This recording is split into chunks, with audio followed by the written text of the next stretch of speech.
രാഹുൽ മാങ്കൂട്ടത്തിനെതിരെ പാലക്കാട് പ്രതിഷേധം.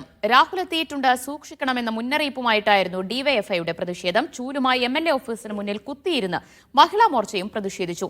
വൈകിട്ടോടെ MLA board ഒഴിവാക്കിയ വാഹനത്തിലായിരുന്നു രാഹുൽ മാങ്കൂട്ടത്തിൽ ഓഫീസിലെത്തിയത്. രാഹുൽ മാങ്കൂട്ടത്തിൽ പാലക്കാട് മണ്ഡലത്തിലെത്തിയിട്ടുണ്ടെന്നും സൂക്ഷിക്കണമെന്നും ട്രോളിക്കൊണ്ടായിരുന്നു ഡിവൈഎഫ്ഐയുടെ പ്രതിഷേധം.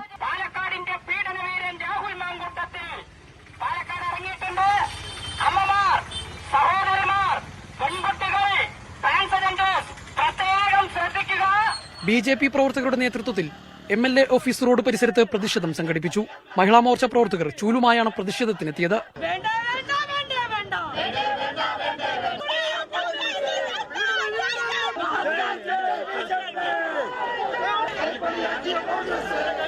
അതിനിടെ നാടകീയതകൾക്കൊടുവിൽ വൈകുന്നേരം 4:15 രാഹുൽ മാങ്കൂട്ടത്തിൽ എംഎൽഎ ഓഫീസിലേക്ക് വാഹനത്തിൽ എംഎൽഎ ബോർഡ് ഒഴിവാക്കിയായിരുന്നു രാഹുൽ എത്തിയത്. രാഹുലിനെ പ്രാദേശിക കോൺഗ്രസ് നേതാക്കൾ സ്വീകരിച്ചു.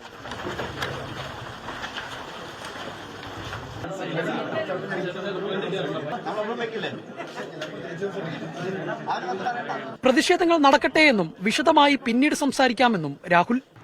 പ്രതിഷേധങ്ങൾ ഉണ്ടാകട്ടെ, ജനാധിപത്യത്തിൽ പ്രതിഷേധങ്ങളല്ലേ ജനാധിപത്യത്തെ ശക്തിപ്പെടുത്തുന്നത്. അങ്ങനെ നടക്കട്ടെ, ബാക്കി നമുക്ക് വിശദമാക്കാം. എംഎൽഎ ഓഫീസിൽ ഏതാണ്ട് 10 മിനിറ്റോളം മാത്രം ചിലവഴിച്ചാണ് രാഹുൽ മാങ്കൂട്ടത്തിൽ മടങ്ങിയത്. ഇനി മണ്ഡലത്തിൽ ഉണ്ടാകുമോ, ഔദ്യോഗിക പരിപാടികളിൽ പങ്കെടുക്കുമെന്ന ചോദ്യങ്ങൾക്ക് കൃത്യമായി മറുപടിയില്ലാതെയാണ് രാഹുലിന്റെ മടക്കം. അതേസമയം മണ്ഡലത്തിൽ ഔദ്യോഗിക പരിപാടികളിൽ പങ്കെടുത്താൽ ശക്തമായ പ്രതിഷേധം സംഘടിപ്പിക്കാനൊരുങ്ങുകയാണ് ബിജെപിയും ഡിവൈഎഫ്ഐയും ഉൾപ്പെടെയുള്ളവർ. രാഹുൽ മാങ്കൂട്ടത്തിന് വലിയ സ്വീകരണം കോൺഗ്രസ് ഒരുക്കിയതും വരും ദിവസങ്ങളിൽ ചർച്ചയായേക്കും.